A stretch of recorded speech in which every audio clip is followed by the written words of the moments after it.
কক্সবাজারে বন্যা কবলিত বেশিরভাগ এলাকার পানি নেমে গিয়ে ভেসে উঠেছে ক্ষতচিহ্ন। ভারী বৃষ্টি ও পাহাড়ি ঢলে পানিবন্দী হয়ে পড়েছিল জেলার কয়েক লক্ষাধিক মানুষ।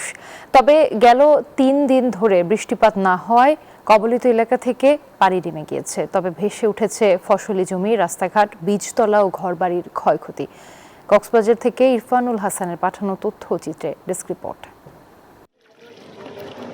টানা বৃষ্টি, পাহাড়ি ঢল আর জোয়ারের পানিতে ডুবেছিল কক্সবাজারের নিম্নাঞ্চল। তবে গত কয়েকদিনে বৃষ্টি না হওয়ায় পানি নেমে গিয়ে ভেসে উঠেছে ক্ষতচিহ্ন। বন্যায় বেশ ক্ষতিগ্রস্ত হয়েছে মৎস্য ঘের, ফসলি জমি, আধা পাকা রাস্তাঘাট ও কালভার্ট। স্রোতের তোড়ে ক্ষতিগ্রস্ত হয়েছে অসংখ্য সরকারি বেসরকারি স্থাপনা। এখানে লক্ষ লক্ষ টাকার ইনভেস্ট হয়েছে, ফজলে ফোনা বেলাইছে, সব বই নিয়ে টলমল করে দিছে। এখানে জোয়ারের পানি ঠেলি গুনা তোনা বাই গিয়ে বেশি টাকা লস ভাই। আর তো ব্যাপক বন্যা হয়েছে, স্কুল, কলেজ, হাট, বাজার, রাস্তাঘাট সবকিছু বন্ধ বলে চলে। ইনশাল্লাহ পরিস্থিতি 2 দিন ধরে উন্নতি হচ্ছে।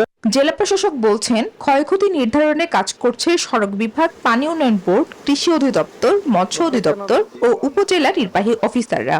এলজিটি, পানি উন্নয়ন বোর্ড, রোডস অ্যান্ড হাইওয়ে, কৃষি ডিপার্টমেন্ট, মৎস্য ডিপার্টমেন্ট, সব ডিপার্টমেন্ট যার যার অবস্থান থেকে কাজ করতেছে।